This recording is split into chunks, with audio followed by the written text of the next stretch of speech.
वाराणसी में आज होगी मध्य क्षेत्रीय परिषद की बैठक। गृह मंत्री अमित शाह अध्यक्षता करेंगे। यूपी उत्तराखंड समेत 4 राज्यों के सीएम होंगे शामिल। केंद्रीय गृह मंत्री अमित शाह मध्य क्षेत्रीय परिषद की 25वीं बैठक में भाग लेने वाराणसी पहुंचे। वाराणसी पहुंचने पर गृह मंत्री अमित शाह का भव्य स्वागत किया गया। उत्तर प्रदेश, उत्तराखंड, मध्य प्रदेश और छत्तीसगढ़ के मुख्यमंत्रियों ने अमित शाह का स्वागत किया और इसके बाद सभी वहां से सीधे श्री काल भैरव के दर्शन पूजन के लिए निकले और इस दौरान बाबतपुर एयरपोर्ट से लेकर काल भैरव मंदिर तक बीजेपी कार्यकर्ताओं और काशी वासियों ने अमित शाह का जोरदार स्वागत किया। इसी बीच 11 स्वागत पॉइंट बनाए गए थे। कार्यकर्ताओं ने ढोल, नगाड़े, डमरू, घंटा, घड़ियाल और पुष्प वर्षा कर उनका स्वागत किया। 24 जून को होटल ताज में होने वाली इस बैठक में राज्यों के हितों, विकास, सामाजिक मुद्दों और कानून व्यवस्था पर चर्चा होगी। सुशांत मुखर्जी हमारे साथ में जुड़े हुए हैं खबर पर जानकारी के साथ में। सुशांत, क्योंकि 4 राज्यों के मुख्यमंत्री, गृह मंत्री अमित शाह पहुंचे हुए हैं मध्य क्षेत्रीय परिषदीय बैठक के लिए, फिलहाल क्या जानकारी, सभी अभी कहां मौजूद हैं?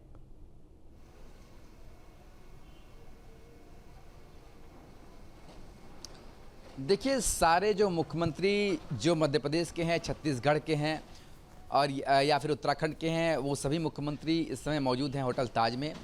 मुख्यमंत्री योगी आदित्यनाथ सर्किट हाउस से निकलकर काशी विश्वनाथ मंदिर पहुंचे हैं, जहां पर कि बाबा का दर्शन पूजन कर रहे हैं और उसके बाद मुख्यमंत्री योगी आदित्यनाथ भी सीधे होटल ताज पहुंचेंगे।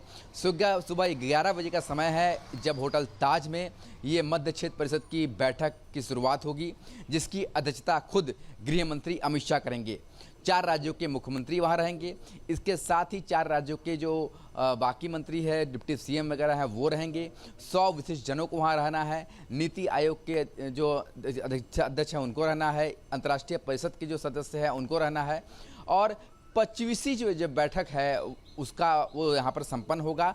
और 25वीं बैठक की सबसे बड़ी बात यह है कि पहली बार ये बैठक वाराणसी में आयोजित की गई है। तो ये बड़ी बात है कि यहाँ पर पहली बार वाराणसी में बैठक हुई है। कल जिस तरीके से हमने छत्तीसगढ़ के डिप्टी सीएम से बात भी की, उन्होंने खुद ही बताया कि हम बेहद उत्साहित हैं वाराणसी में इस बैठक को लेकर के। और ये जो मध्य क्षेत्र परिषद की बैठक है, इसके जो बैठक के परिणाम है वो दूरगामी होंगे। खासतौर पर जो राज्य की सीमा विवाद होते हैं, अल्पसंख्यकों से जुड़े मुद्दे होते हैं, बहुत सारे राज्य और सेंट्रल के बीच में ऐसे मुद्दे होते हैं जिनका निस्तारीकरण जो है वो तुरंत हो पाएगा। तो देखा जा सकता है कि वाराणसी में ये बैठक जो हो रही है, इसके जो परिणाम है राज्यों के लिए वो दूरगामी परिणाम होंगे और इसीलिए खुद गृह मंत्री इसकी अध्यक्षता कर रहे हैं। तो ये बैठक काफ़ी महत्वपूर्ण मानी जा रही है। 2 बजे बैठक खत्म हो जाएगी।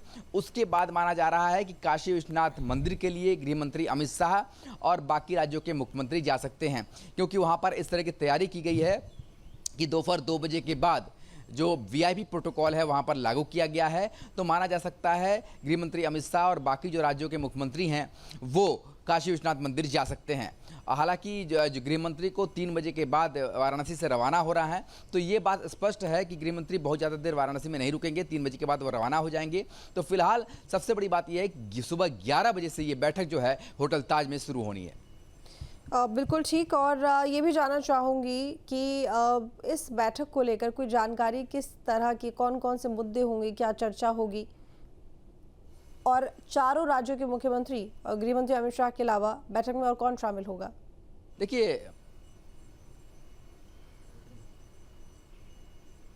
जैसे कि मैंने आपको पहले बताया कि मध्य क्षेत्र परिषद की ये बैठक है, जिस बैठक में खास तौर पर जो राज्यों का सीमा विवाद होता है उसको लेकर के बहुत सारी ऐसी तस्वीरें होती हैं, ऐसे मसले होते हैं जो हल नहीं होते, तो उसे किस तरीके से हल किया जाए। अल्पसंख्यकों से जुड़े मुद्दे होते हैं, उसे किस तरीके से हल किया जाए। जो आपस में राज्यों की समन्वयता होती है वो किस तरीके से हल हो, ये सारी चीज़ों को लेकर के विस्तार से बातचीत होगी कि क्या क्या परेशानियां आती हैं और राज्य और केंद्र के बीच में किस तरीके से समन्वय स्थापित हो। कम्युनिकेशन गैप अधिकतर देखा जाता है राज्यों के बीच में पे, या फिर केंद्र और राज्यों के बीच में वो कम्युनिकेशन गैप ना हो। तो ये सारी चीज़ों को किस तरीके से समन्वयता स्थापित किया जाए ताकि जो विकास के कार्य हो या फिर अल्पसंख्यक से जुड़े हुए मुद्दों के कार्य हो या फिर आम जनमानस की जो भलाई के लिए कार्य किए जाते हैं वो किस तरीके से प्रभावित ना हो। इस बैठक का जो मुख्य उद्देश्य है दरअसल वही है। 4 राज्यों के मुख्यमंत्री और गृह मंत्री के अलावा इसमें राज्यों के बाकी जो मंत्रीगण हैं, डिप्टी सीएम हो या फिर डिप्टी सीएम अगर कोई नहीं हो तो डिप्टी सीएम की पद पर कोई हो, गृह मंत्री खुद यहाँ पर आ रहे हैं, तो राज्यों के जो कैबिनेट मिनिस्टर हैं वो कुछ शामिल होंगे। इसके अलावा 100 विशिष्ट जन इसमें शामिल होंगे, जिसमें सचिव स्तर के अधिकारी भी शामिल हैं राज्यों के, वो भी शामिल हो रहे हैं। इसके अलावा नीति आयोग के जो सदस्य हैं वो भी शामिल होंगे, अंतर्राष्ट्रीय परिषद के जो सदस्य हैं वो भी शामिल होंगे, क्योंकि कई बार देखा गया है कि अंतर्राष्ट्रीय स्तर पर भी जो राज्यों का सीमा विवाद होता है उसमें कई मसले उलझ जाते हैं।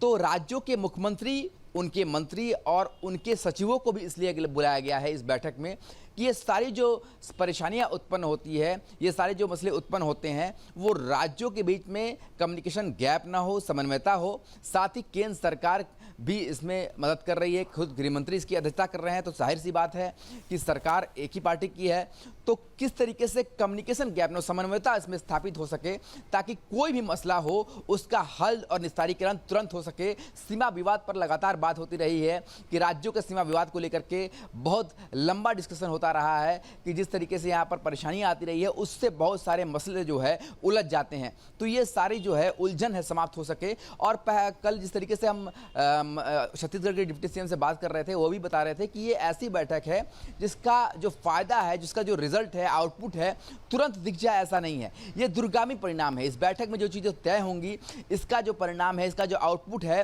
ये बहुत दूर तक दिखाई देने वाला है। तो ये इसीलिए इस बैठक को स्थापित किया जाता है कि मध्य क्षेत्र परिषद की बैठक हो, ताकि समन्वयता स्थापित हो सके।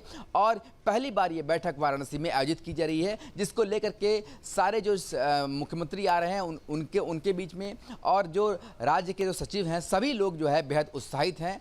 और माना जा रहा है कि इस बैठक को समाप्त होने के बाद सभी लोग काशी विश्वनाथ मंदिर में जाकर दर्शन करेंगे और उसके बाद एक एक करके अपने राज्यों के लिए रवाना हो जाएंगे।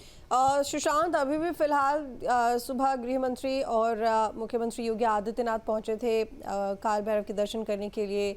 उसके बाद मुख्यमंत्री योगी आदित्यनाथ काशी विश्वनाथ के दर्शन करने के लिए, पूजन करने के लिए पहुंचे और मुख्यमंत्री धामी भी दर्शन पूजन के लिए पहुंचे। अभी तो फिलहाल ये भी देखा जा रहा है कि जितने भी वहाँ पर मुख्यमंत्री और नेतागण पहुंचे हुए हैं वो वैसे भी यहाँ पर काशी भ्रमण कर ही रहे हैं और दर्शन भी कर रहे हैं मंदिरों में पहुंचकर।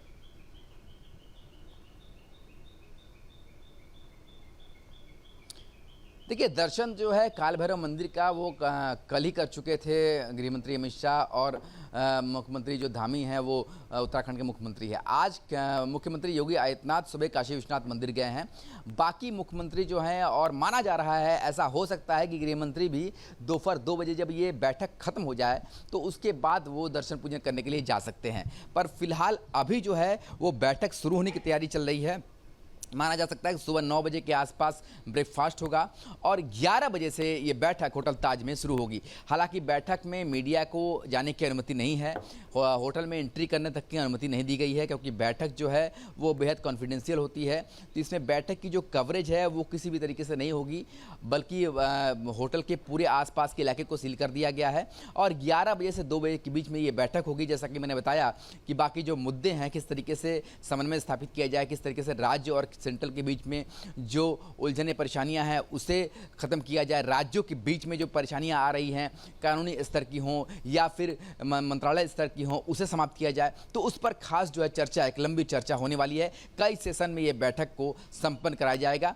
माना जा सकता है कि 2 बजे तक ये बैठक संपन्न होगी और उसके बाद सभी काशी विश्वनाथ मंदिर दर्शन के लिए जा सकते हैं। ठीक है, बहुत शुक्रिया आपका तमाम जानकारी के लिए। जहाँ भक्ति है हर शब्द में, कथाओं में छिपे हैं दिव्य रहस्य और ज्योतिष देता है जीवन को दिशा। धर्म से जुड़ी हर बातों को जानने के लिए हमारे चैनल स्तुति को सब्सक्राइब करें। चैनल पर जाने के लिए इस लिंक पर क्लिक करें।